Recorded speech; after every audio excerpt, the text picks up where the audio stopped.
Well, hello everyone, and welcome to the 18th annual MIT Sloan CIO Symposium and the first digital edition. I'm Alan Tate, the executive chair and your host today. This is episode 9, Enhancing Digital Savvy Communications. For questions, please use the Q&A at the bottom of your screen and feel free to chat amongst yourselves, but we won't be monitoring chat for questions. If you use social media, use hashtag MIT CIO and join the community discussion post in the 2021 program under the topic Enterprise Leadership. So today's moderator will be Michael Grandinetti. He is a mentor, instructor, and program development fellow at the University of California, Berkeley, specifically the Sutardja Center of Technology and Entrepreneurship. He's also a member of our speaker and panel planning team, and he is known to us as a very hardworking guy. Please join me in welcoming Michael Grandinetti. Alan, thank you so much, and good morning to you and to everyone. It's always a pleasure working with you, Alan. I've had the privilege of being an attendee, and more recently, involved working with Alan over many, many years with the MIT CIO Symposium. I really find it to be just a world-class event. So it's an honor to be here. And in a moment, I'm going to have an opportunity to introduce our extraordinary panelists, but I do want to set the tone. One of the sources of inspiration of our panel today was research that was done by an MIT research group, CISR, many of whom you know, that identified through a fairly significant amount of machine learning analysis the criticality of getting to at least 3 digitally savvy board members to drive a successful, proactive, meaningful digital transformation. I happen to be there that day, and I think it's a fascinating topic of discussion.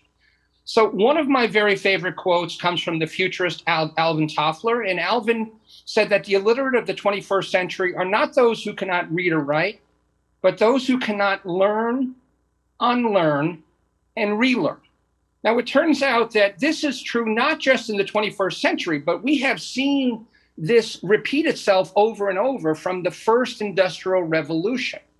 And as we have jumped from S-curve to S-curve, from revolution to revolution, we've seen a lot of companies that were mired in the past, that were unwilling to change. The great Thomas Edison and General Electric created the world of electrification. And yet 30 years after the introduction of the electrical grid, a substantial number of companies still were working with steam and mechanical power, much to their peril because they disappeared like dinosaurs from the face of the earth.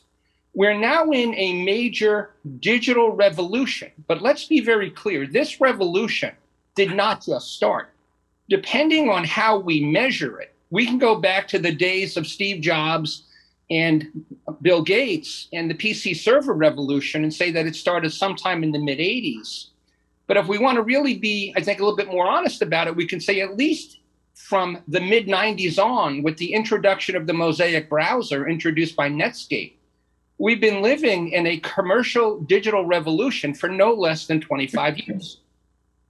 Now, Jack Welch, the great Jack Welch, who did teach at MIT late in his career, said something simple but profound: change before you have to. And there are a number of companies that are, in fact, digital winners. And as you can see, none of them come from the tech space. Nike was a fearless early adopter of basically every technology you can imagine and pioneered the creation of a digital division to provide digital insights and services to all of its businesses with the intention of putting itself out of business.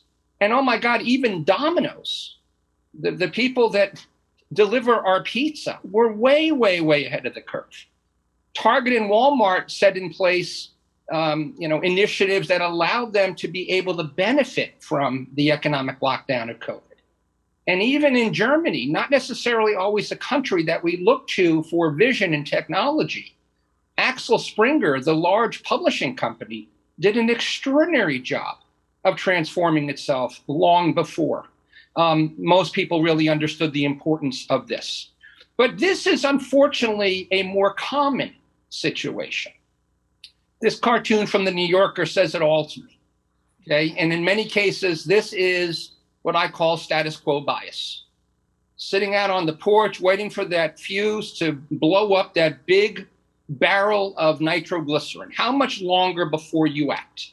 Okay, and so with digital transformation, okay, it was just mind-bending to me that with COVID coming last year, how many companies still had not, 25 years in, taken the time to do anything meaningful. And so the intention of today's discussion is to talk about how organizations can improve their digital IQ. And we're going to do that. And again, no one size does not fit all. And so we're going to talk about how different companies can come in at different points along this maturity curve in order to be able to bring a higher level of digital IQ to the enterprise. And so we're going to start off by talking about board and C-suite dynamics. This is, unfortunately, it's not just technology. There's a lot of human psychological change management required at the top of large organizations. We're going to talk about the criticality and the role that different board committees play. One size does not fit all. So what variations are there by category? B2B versus B2C, regulated versus non-regulated. How are boards and the C-suite addressing key issues of our day, data privacy, AI, cybersecurity? And then what are some of the lessons that our wonderful panelists can share with you from their own points of observation? So let me introduce our incredible panelists. So we've got Virginia Gambale. Virginia has had a very, very multidimensional career. She was a technology executive with Merrill Lynch.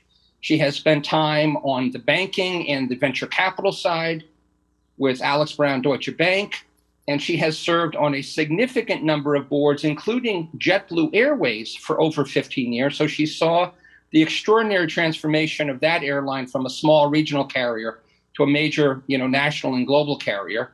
Was on the board of Piper before they merged, and so she brings a remarkable balance of expertise.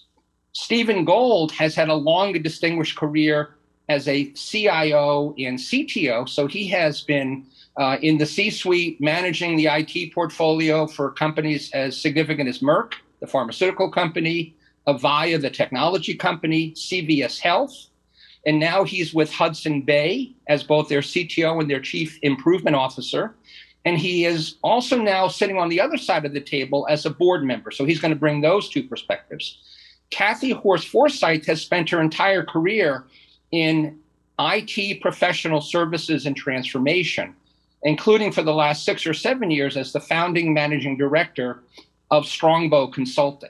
And so she has the opportunity to spend a lot of time with an objective perspective from looking into the C-suite and looking into the board. And she's got some very interesting insights to share as well. So we're going to talk about a lot of the gaps, and we're going to open right up. And Virginia, this first question is coming to you.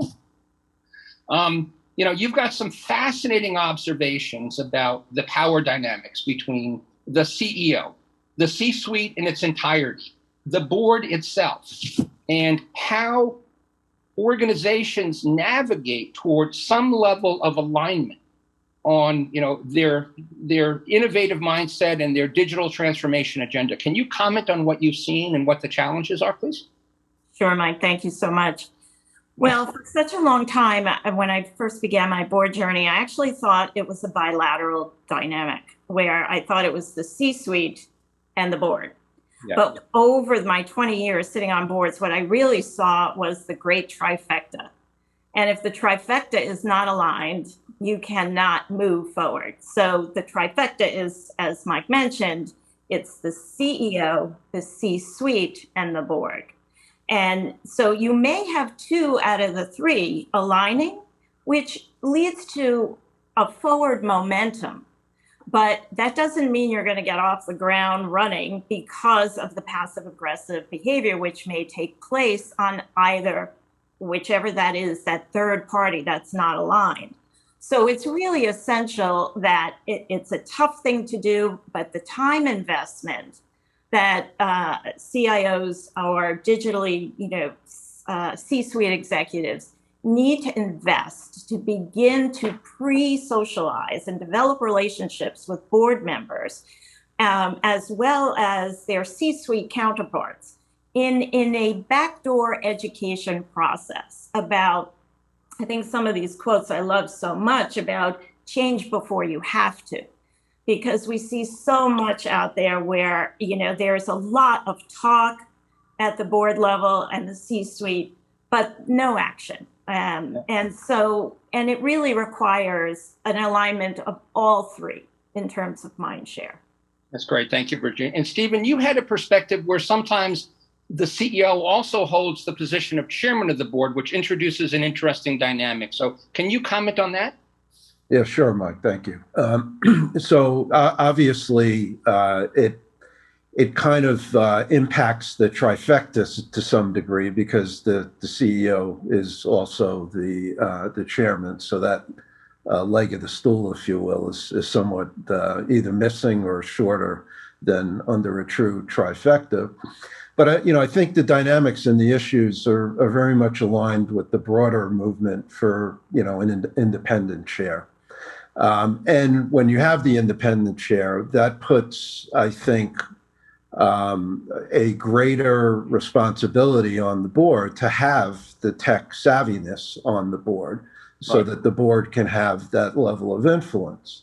That said, I think the context has a lot to do with the nature of the company and the nature of the CEO and the CEO's savviness from a technology perspective. Because if you're privileged enough to serve on a board of a technology company, then of course your CEO is going to be very technologically savvy, and it takes a lot of the friction out of the discussion. But I completely agree that this trifecta and the dynamics and the friction are something that we can't be victimized by it. We have to contribute to it to help take the friction out. Yes, and with fiduciary responsibility, it's even more than that, right? I mean, it's very much your obligation to do so.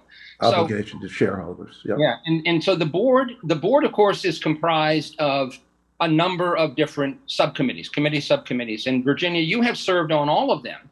Looks like you are very experienced, certainly in nominating committees, governance committees, but also have been a part of audit committees. What role do these committees play? Because now we have not just the board in its entirety, but now, maybe another trifecta. Now you've got another 3 or 4 committees that are operating. So it feels like there's a lot of moving parts here. So many people think that the committees are not as influential or powerful, but they actually are. Yeah. I believe a lot of the work gets done in the committee.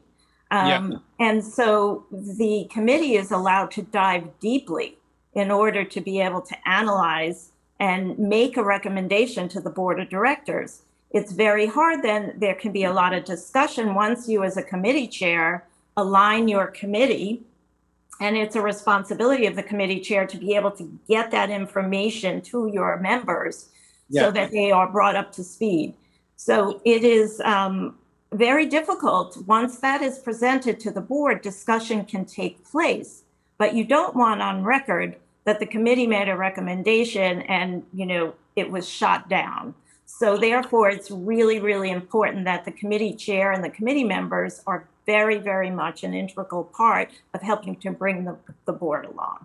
That's great. And so this question will be for all 3 of you, right? And we all know, right, as technologists, we've all lived through just phenomenal change. And I think, I'd be preaching to the choir if I was to say to you, how is it possible that people don't see the importance of digital transformation? But of course, that's the entire point of this discussion.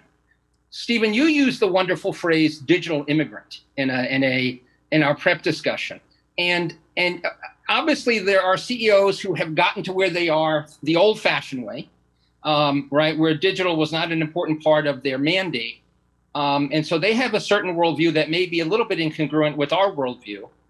How does How does that dynamic affect all of these discussions that we're having? So, I think there's an obligation that we all have as senior technologists to influence what the board does and contribute to the company's success, both through the C-suite as well as through the board itself. And when I think about the skills that we need, I put them into two buckets. Of course, you need the domain expertise. You need to be experts in technology, and you need to do it from the vantage point or the perch of an executive. But what you also need is a set of skills around communication and empathy. You have to understand who your audience is, and you got to be able to communicate in a way that they understand the value of what you're talking about, what you're bringing to the table. So our job is to say, here's the strategic importance of technology, whether it be playing offense and advancing the business, or here's the strategic importance of technology when you're playing defense in terms of protecting the organization from cyber risk. So I think in the absence of senior executives that have had amazingly good careers, but have not spent their careers in technology, that's a void that we have to fill.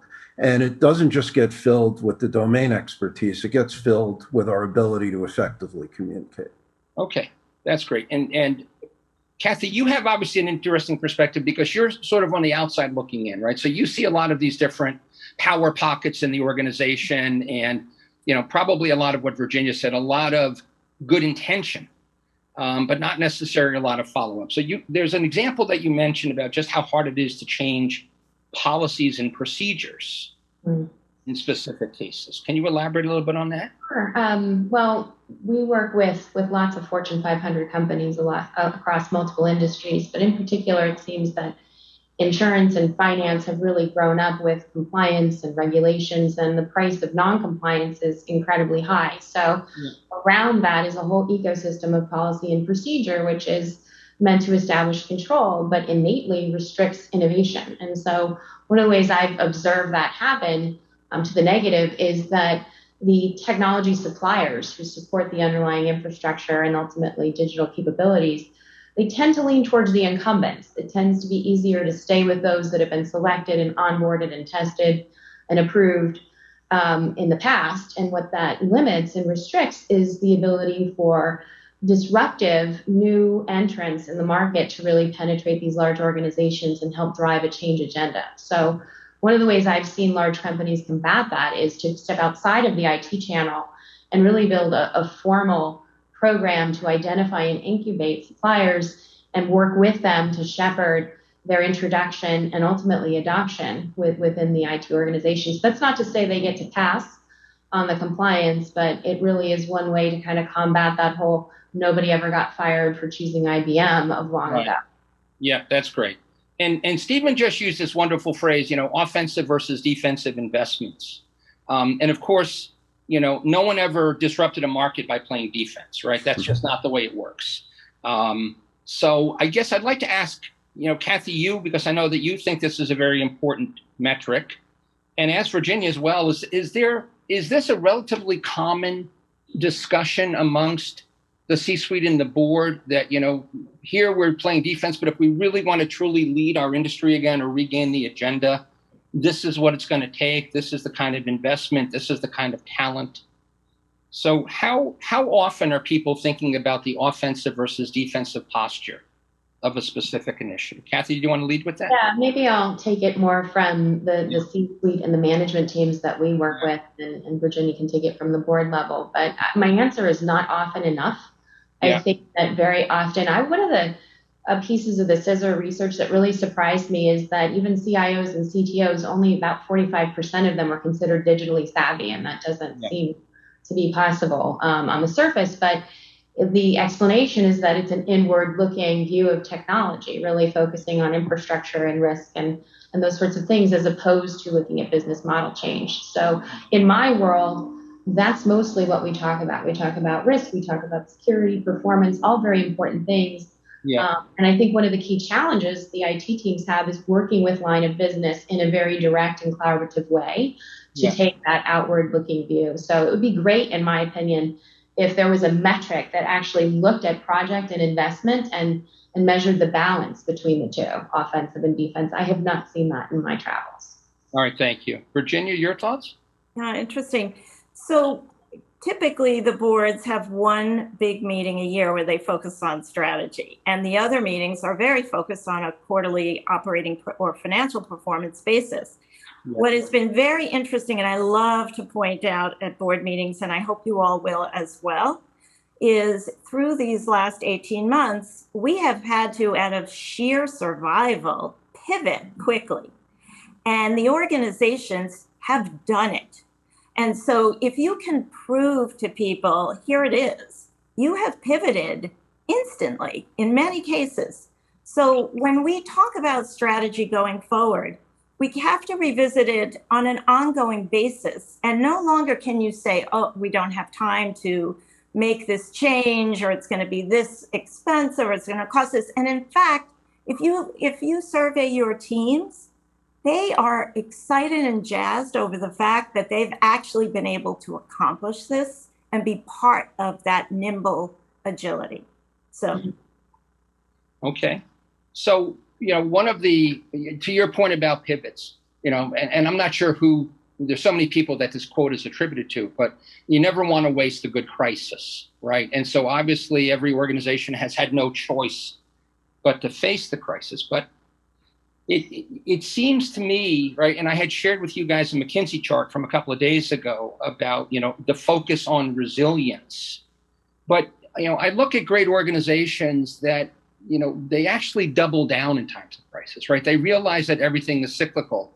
And that's when they've used opportunities because maybe assets were cheap or markets were less competitive to actually make more significant investments in the future, knowing that others won't, and it will allow them to sort of leap ahead. How uncommon is that thinking? Right? I think of a John Chambers from Cisco as an example of someone who was so far ahead of the pack. Whenever any cycle downturned, he was all over, pushing the agenda even more aggressively. Do you see that? Did you see a lot of that in this cycle? Were there people saying we're going to capitalize on the crises and we're going to come out even further ahead? Go ahead, Virginia. I'm sorry. No, go ahead. I was going to say, from my perspective, I've actually seen more of it during the COVID crisis than normal, because I think the need for change was so unambiguous. It was so crystal clear. And it was so profound, you had no choice.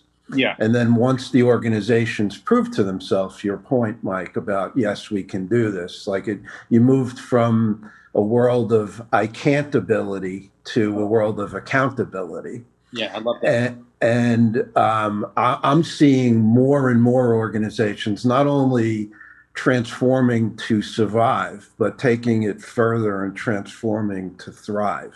So I would vote for more than normal. That's great. That's encouraging. Mike, I just wanted to say one thing about that. Those statistics, though, there were two that were diametrically opposed. So the resilience was going up, but the innovation and growth was going down. Right. And to me, there's really a cognitive disconnect there, because they don't even realize that in order to survive, they were probably innovating. Yeah, couldn't agree more. In fact, I put a post in LinkedIn saying, how is this possible, right? Tell me the 30% of the C-suite that said that, we're less focused on innovation now, right, to survive. What are you going to do instead to survive, right? So absolutely could not agree more. So it is a fascinating thing. Because it was a survey of over 1,000 C-suite executives, but those are the 30% that are, their companies will not be around in a few years, right? It's just amazing to me. So there are clearly a number of major issues now that are facing the boards and the C-suites, right? And Stephen, just very quickly, right, talking about defense, and I know there have been other discussions around cybersecurity, so I just want to address this quickly, but it certainly is something that the board has to be aware of. We just had the Colonial Pipeline hack this week. It's just happening continuously. How difficult is it for people running the risk and compliance committees and the cybersecurity group, to keep ahead of the curve, to keep resourced, to keep that imperative, knowing that it's just a matter of time? I would imagine that's just a frenetic part of the discussion happening, because it just seems to be just increasing constantly.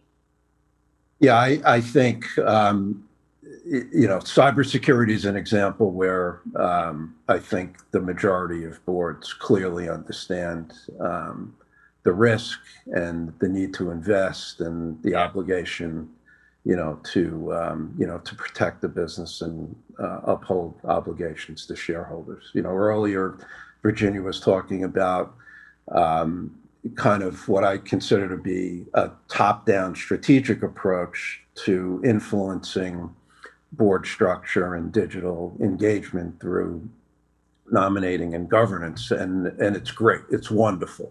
That's the panacea. I also believe there's a bottoms-up approach, and doing it through audit and compliance, and cyber is probably the best example of that. So that's an opportunity for C-suite executives, particularly in the technology organizations, to influence the boards and build credibility by building confidence in their cyber programs. And once that confidence is built and reinforced, that makes it easier for that executive to have further influence on the board. And to your specific question, Mike, I think the way really good boards ensure things are being kept in check and staying on top of is through quarterly cyber reviews with audit committee, and some boards do in full board. Other cases, they do quarterly with audit, and once a year with the full board. They bring in external experts to review what the CISO and the CIO and CTO are doing. There's a lot of different techniques that the board can use, and it's all a matter of how sophisticated are they and how good is the dialogue between the IT organization and the board. That's great. And let me follow up really quickly. It seemed like not all that long ago, organizations were very reticent to share with the world that they'd been hacked, right? There seemed to be a high level of desire to just keep it as quiet as possible. One of the more famous cases is the Yahoo case under Marissa Mayer, where when it did finally come out, there was a massive value compression. But it seems to me that organizations are much quicker now, much more ready to share almost instantly that they've been hacked. So there has been a mind shift set. What has driven that, Steve? Well, I think it's two things, Mike, and I love Virginia's opinion on this as well. First is they're legally obligated. But second is I believe the world has moved from a view of two buckets. One is the companies that have been hacked and the companies that haven't. I think that's not the case. I think there are those that have been hacked and know it, and those that have been hacked and don't know it. Right. And kind of the world has accepted that. And because the world has accepted that, the posture of an organization is not only measured by how good a job we do at keeping hackers out, but rather how quickly is it identified and contained. So since that posture has changed, you combine that with our obligations to communicate. I think those two things are what's driving, kind of the speed of disclosure. That's great. Thank you, Stephen. Virginia, please. Yeah. Yeah, I would just add one additional thing, and I agree with Steve 1,000% on his two items. There's one other thing. the areas of entry are often part of an infrastructure that we all live with. So, Right. and we are interconnected. So we have to, even for our own survival, right, be able to ring the bell that this has happened to us, because any of our counterparties that we are interconnected with or using software of, we have to be able to let them know as well, because it is a continued ripple effect. Right, absolutely. Okay. So let's shift now from the defensive posture of cybersecurity to let's call it the offensive posture of artificial intelligence, machine learning, et cetera, right? So, we're all of a certain era. And as far back as the 1980s, a lot of the major IT organizations had very, very large projects that were staffed with many hundreds of engineers working on AI, right? And if you know the play Waiting for Godot, I think, for me, it perfectly illustrates how long we have been waiting for AI to become an effective weapon. But it has, make no mistake, it is a powerful weapon. And those companies that choose not to invest in it now are going to suffer the consequences of it. But we face massive shortages in talent. We face incredibly high salaries for those people that are truly skilled. And every industry today is looking to hire AI talent. Right? There's an article last week in the Wall Street Journal, AI job postings are up almost 50%, right? And now, Home Depot is aggressively looking, and McDonald's, right? And when McDonald's and Home Depot are looking for AI talent, you have gone mainstream. Right? So how do organizations that don't have the cool factor compete? First of all, they have to decide that AI is important, but it seems like a lot of them have gotten that memo now. How do they compete for this talent? It's a tough one. Any thoughts on that, or how you can guide your organizations, and Cathy, the same for you, right? As I'm sure that this topic continues to come up. I see a lot of companies very challenged to move beyond their intention because they just don't know how to get started. Yeah, I mean, from my perspective, I think the constraint goes beyond AI at this point across multiple skill sets, and the challenge is growing. And, what I'm seeing with a couple of our clients is that they are partnering or seeking to partner with university to really start seeking talent when it's under development. And I think Virginia shared some similar experiences, but, there's no easy, fast button for this. It's a skills gap that's real. It's a training gap that's real. So I'm starting to see employers turn to university and look for establishing some pretty significant partnerships to grow the field of talent now and hopefully into the future. Mm-hmm. Yeah, I would say that they're reaching into freshman year students as holding various, challenge competitions or programs during the year so that they could begin to engage and get to know these students. Mm-hmm. But I also think there's a huge problem with this in that most of the executives don't really understand what AI and machine learning is and how to use it. Right. So, it's kind of like the blind leading the blind unless they're able to really hire someone at a senior level who knows how to build a program to begin to engage and move forward in this manner. Yeah, no, you're right. And I think it's such a profound shift, right? I mean, and again, I know, Stephen, we've talked being in the CIO suite is relentless, right? It's just a relentless job. Technology has only accelerated over the course of your career. And this is just the biggest leap yet. And it doesn't mean that you don't have all of the other challenges and responsibilities. So I guess then, Virginia and Stephen, how does that level of knowledge then get imparted? Because absent it, it's perilous, right? So how might the boards help bring those insights, to demystify it, to insist on some level that, we all have to do this together, This is our very future at stake. Is there a role for the board to play in making sure that the C-suite does have some basic understanding, and they at least can have a discussion around what it's going to take to continue to win? I think it's a back and forth. I think, if you take Virginia's point earlier about not even knowing what it is, yeah, I think the first step is to know that it exists, right? And then the board could start asking questions. Yeah. And then, so I think it's a back and forth. Then I would say that the next step would be for the C-suite, the technology leadership, to do a primer for the board, to start with the basics of machine learning and artificial intelligence. And not only the technology itself, but back to my point a few minutes ago around empathy and relevance, explain how it can be useful to drive the business, how it has commercial relevance, whether it be on efficiency or driving top line growth or whatever the case may be. You have to bring it to life in a way that it can be commercially appreciated.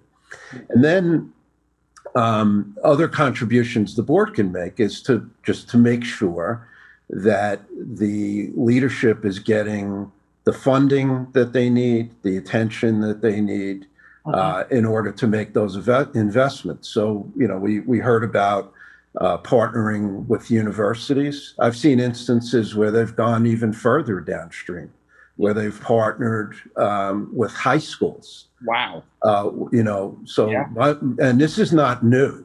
It's new as it pertains to MI and ML. Right. But it's not new. When my son was in high school, which was, over 10 years ago, Pfizer had a partnership with the high school because they were having difficulty. New Jersey is a hub for pharmaceutical companies that have having challenges in New Jersey recruiting employees. So I think what we have here is a classic supply-demand imbalance. And I agree with Cathy that it's not just data science, it's all tech.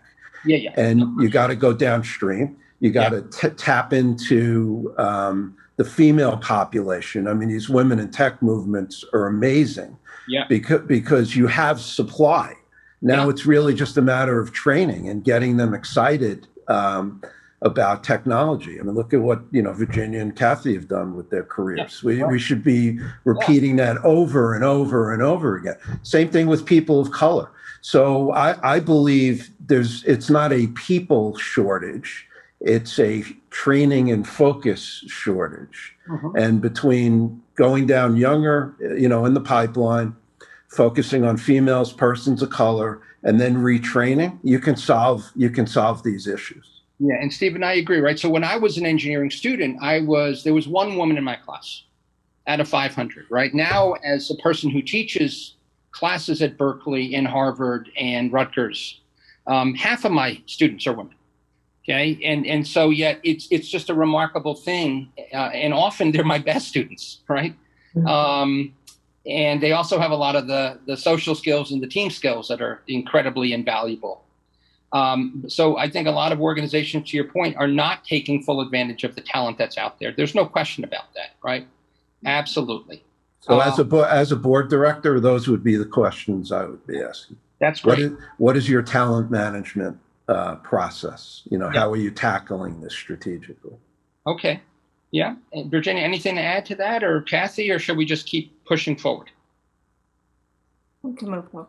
All right. And so, Cathy, you had some thoughts about, and again, I think, it goes back to what Virginia and Stephen had talked about earlier, that sometimes people don't know what they don't know. You think there's a challenge around complexity and jargon that sometimes creates obfuscation and a lack of understanding, because a lot of people are having the discussion, but they're talking past one another. So can you share your thoughts on that a little bit? Yeah.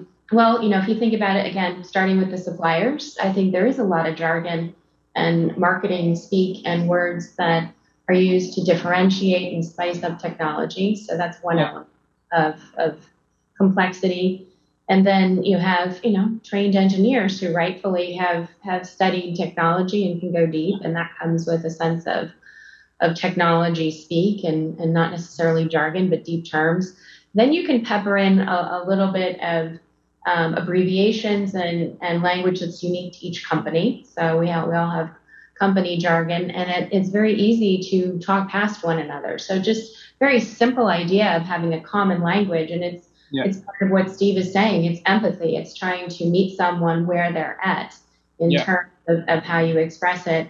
And it's lacking. And I don't think there's a tremendous amount of comfort, whether it's in the boardroom or outside of the boardroom, to raise my hand and say, hey, I don't know what you're talking about.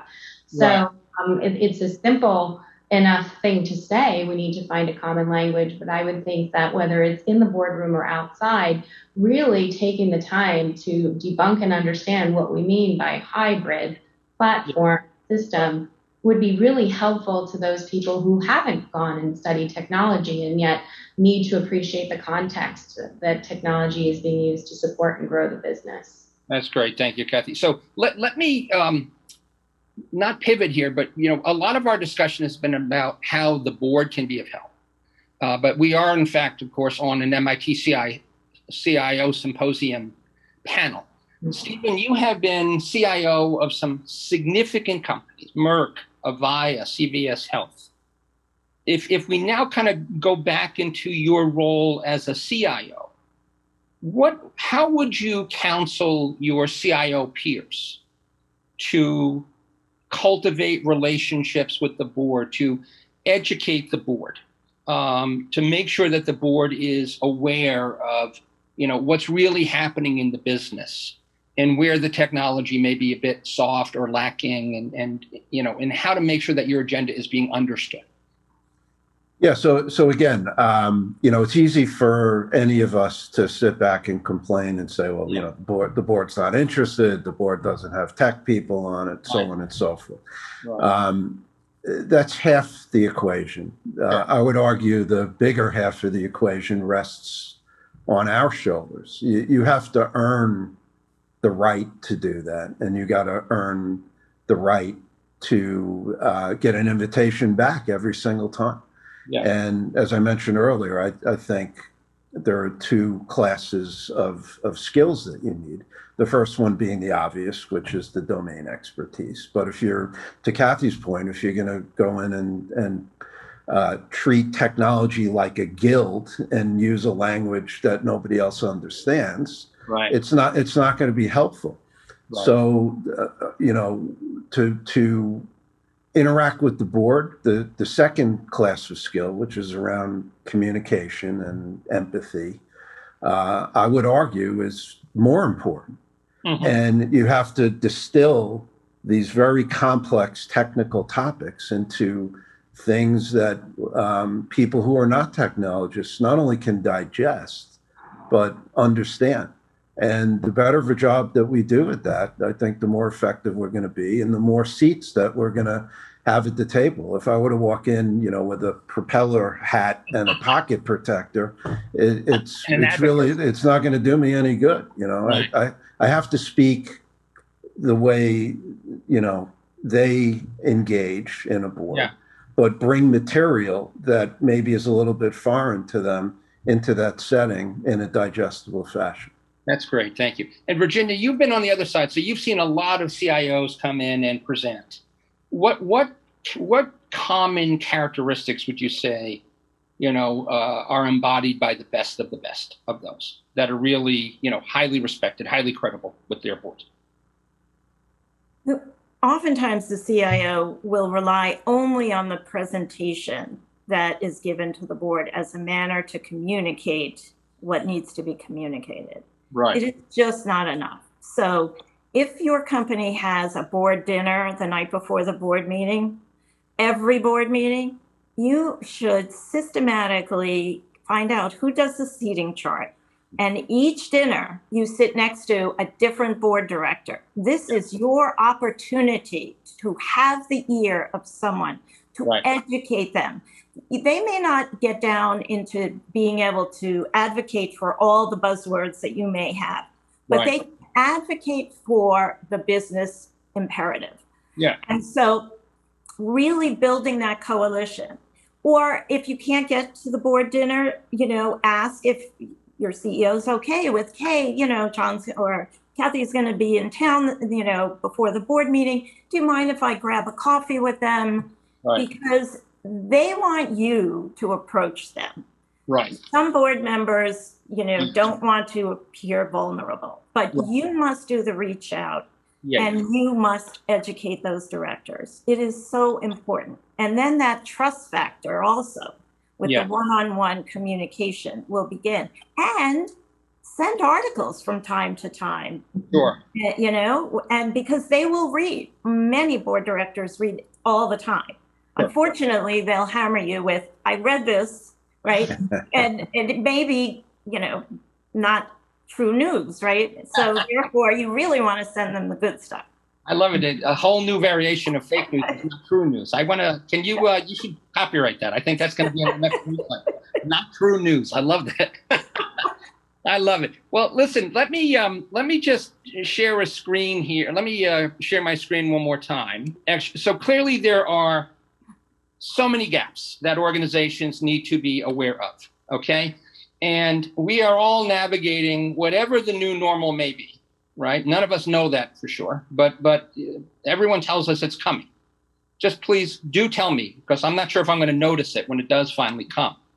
But as you sit here today in your roles as CIO, CTO, board member, head of the governance committee, head of the nominating committee, head of the auditing committee, consultant to the C-suite.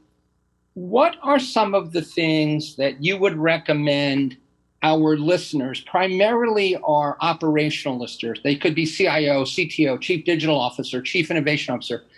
What would you recommend that they start doing immediately if they haven't already done so?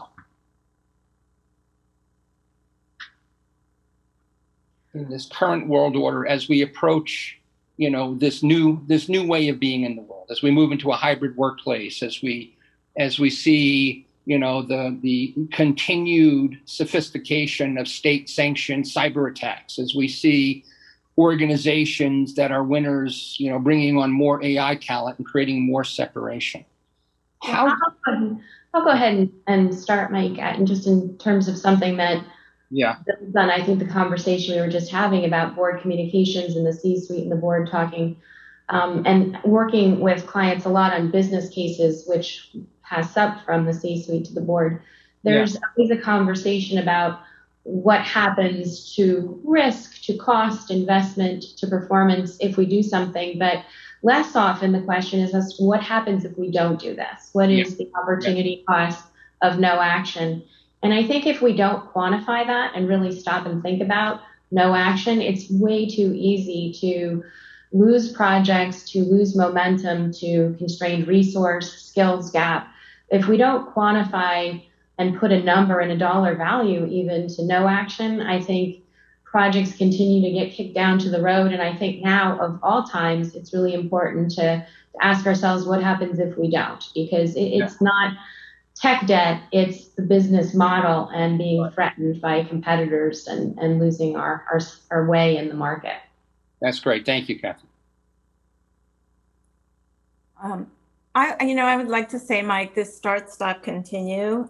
As comp chair, one of the things I love to do is to make sure that the management team has an opportunity to be able to communicate each one of them what they think the CEO should start, stop, and continue doing. So I love the framework. But as a start for the audience, I would say, please take a moment to sit back and think about what are the 3 or 4 most important things that you want to make sure we keep from the time of COVID. And we also the things that you want to change, and what is your plan of action to advance those? Okay. Yeah. Thank you. I agree completely, Virginia. I had a slightly different way of representing the same idea.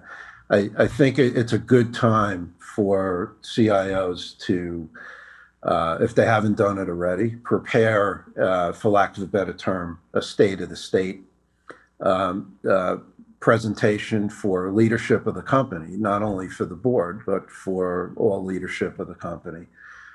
Maybe a little bit of an overview of what's going on in the industry more broadly, double click into what's going on inside the company from a technological perspective, maybe use kind of a SWOT framework, strengths, weaknesses, opportunities, threats, lay out the roadmap and how it fits into that framework. And then last and potentially most interesting and most important is what's the innovation and experimentation that you're going to be doing for those breakout functions? Because one thing we know for sure, the rate of change and the rate of disruption is occurring on an accelerated basis. And if you don't disrupt yourself, somebody else is going to do it. Yeah, takes a lot of courage to do it, but there's no other choice, is there? Disrupt or die is the mantra. All right, so let's open up some questions now, if there are. So let's see. So Irving, my good friend Irving, many companies have weak defenses, but we're seeing with Colonial, isn't this a major failure of company boards akin to missing major financial or HR crises? Stephen, do you have any thoughts on that? Comes from a good friend of the Symposium. Yeah, look, I think what it boils down to is what type of governance is the board insisting on? Yeah. I think because you could have failure, which is total absence. So there's a scenario that says the board governance is, non-existent or close to non-existent. Or you could have a scenario where the framework and the process is sufficient, but the actual execution isn't. So, of course, the board has a responsibility here. There's no question about it. I wouldn't say it's completely the board's responsibility. It's a shared responsibility between the operators and the board. And, I think what it really points out is just having the tool isn't good enough. You have to have good tools and you have to have good mechanics. And that's really what the board needs to ensure is in place. Okay. Let me go to the next question. Over previous Symposium episodes, right, because we're in episode 9 now, the tech savvy, or better said, the void on the board of directors, seems like an obvious gap in board composition.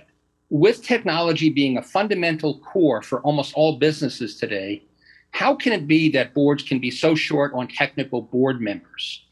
It seems to me that the CIO, CTO board members should be increasing at a much faster rate than is currently observed.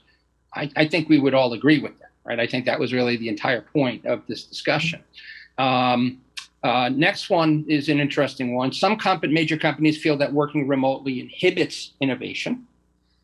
Is that because they're not maximizing their own digital technology? Are there new technologies that we can add or better use to support innovation as we work remotely? I'll take a shot at it.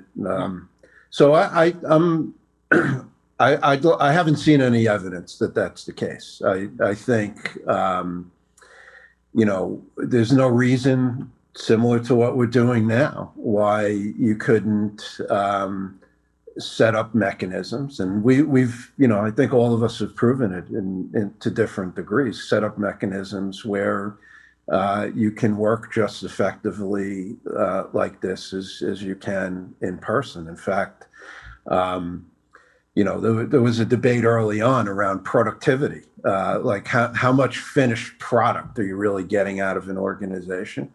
Yeah. I've seen instances where you get more finished product out of these kind of remote digital arrangements because people are just putting in more hours. They're not sitting on a train. Right. So I'm not sure it's a barrier to innovation. I think, necessity is the mother of invention. If you need to do it, you'll figure out how to do it. Yeah. Virginia, any thoughts on your side? Anything that you've seen, or Cathy? Yeah, I actually don't agree that the statement is true. It may be that in some industries that are, constrained with cash flow or capital allocation, that they're not actively able to initiate projects. But largely, I see, a lot of continued innovation taking place. So, yeah. Okay. Yeah, I'll just add, I think it's contextual and it depends. I think that we have seen companies make a choice that they assumed having a local presence or having an office was constructive and valuable, and then they learned differently after the crisis. That's one contextual choice. I think the debate's going to be here for a while. And I think, to Steve's point about productivity, the question is going to become one of burnout and engagement. And in the war for talent, really, it's not a unilateral call for the company to make. I think you're going to see more influence and pull from the employee side of it as time goes on. But I think finding that happy middle and medium and differentiating based on industry or company is going to be with us for a while. Okay. Another question here from Irving Wadlowski-Berger. And again, Steve, probably lead with you. Governments have established regulations as to the financial behavior of companies, which force boards to make sure that companies are compliant. Would it be a good idea for governments to establish regulations on cybersecurity that would force boards and companies to do more? Yeah, and Virginia, love you to chime in here as well. I believe those movements are well underway, and it's really just a matter of time before there are pretty significant minimum requirements that are dictated from a regulatory perspective. So the disclosures already are. Now, the next step will be around compliance with a particular framework, whether it be a high trust framework or, SOC 2 compliance or whatever the case may be. So I think that train left the station a while ago, and it's just going to continue to increase. Okay. Yeah, I would add, I just actually spoke about this.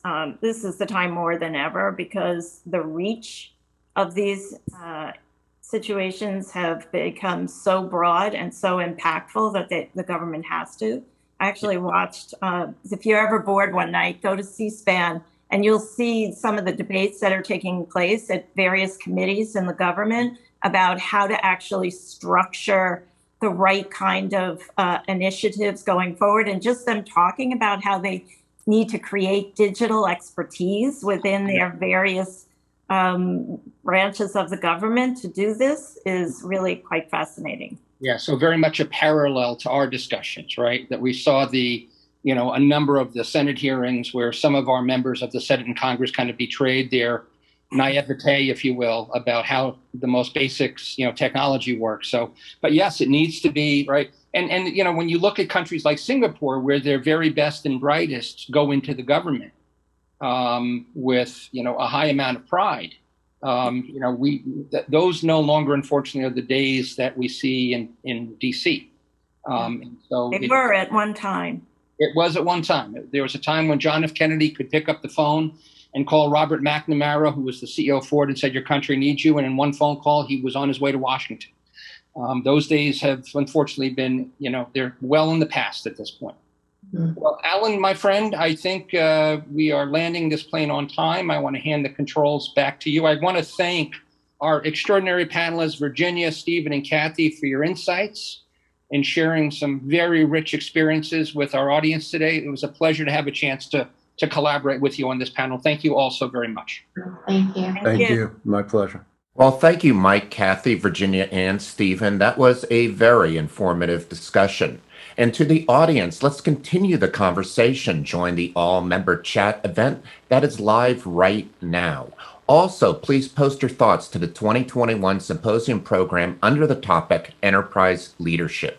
Join us tomorrow at 10:30 a.m. George Westerman will lead a panel discussion on reimagining leadership in the next normal. Are CIOs prepared? We'll find out. Also today at 6:30, come to the International Partners booth for a small roundtable discussion. This is your chance to meet other members. We'll discuss COVID, the catalyst what new adjustments, improvements are likely to remain in your organization. Follow us on Twitter, Facebook, LinkedIn, and YouTube. And yes, replays will be posted to the 2021 Symposium program agenda. That's all we have for today. Bye for now.